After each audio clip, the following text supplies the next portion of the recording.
Méditation du 20 avril, sans complexe. L'heure venue, il se mit à table et les apôtres avec lui. Il leur dit, « J'ai désiré vivement manger cette Pâque avec vous avant de souffrir. » Luc 22, les versets 14 et 15. Pourquoi le Seigneur désirait-il tant prendre le repas de la Pâque avec ses disciples? Comme l'indique notre texte biblique d'aujourd'hui, ce serait le dernier repas qu'il prendrait avec eux avant sa mort, et des circonstances très particulières entoureraient ces derniers moments. L'une d'entre elles, la discussion qu'ils avaient eue pour savoir lequel d'entre eux était le plus grand. Peut-on imaginer un événement plus inopportun et plus contestable que celui-ci? Dans quelques heures, leur maître serait remis aux prêtres et aux anciens pour être victime de toutes sortes de mauvais traitements, et ils débattaient de la question de savoir qui occuperait les places d'honneur dans le nouveau royaume. Ce n'était d'ailleurs pas la première fois qu'ils discutaient d'un sujet similaire. Auparavant, deux d'entre eux avaient demandé au Seigneur le privilège d'être assis à sa droite et à sa gauche dans son royaume. Et cette demande avait mis les 10 autres disciples très en colère.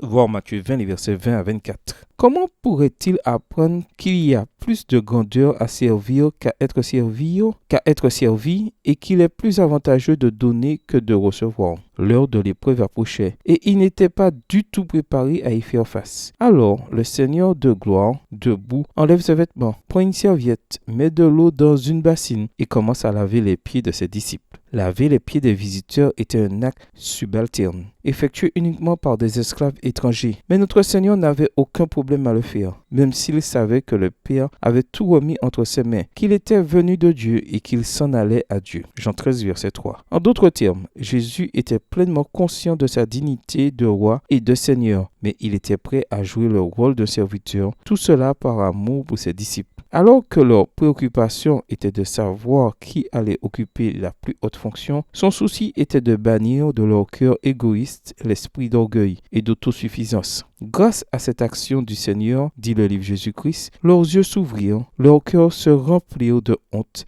et d'humilité. Extrait du livre Jésus-Christ, chapitre 71, page 589, livre écrit par Ellen G. White. La question qui se pose aujourd'hui est de savoir si l'humiliation de Jésus en assumant le rôle de serviteur pour nous sauver va aussi nous ouvrir les yeux, non seulement pour comprendre ce que signifie la vraie grandeur, mais surtout pour comprendre de plus en plus la largeur, la longueur, la profondeur et la hauteur de l'amour du Christ. Éphésiens 3, verset 18. Pour vous et moi. Prière. Merci Seigneur Jésus parce que bien que tu aies toujours été conscient de ta dignité royale, tu as assumé le rôle d'un serviteur afin de me sauver. Bonne journée à vous et que le Seigneur vous bénisse.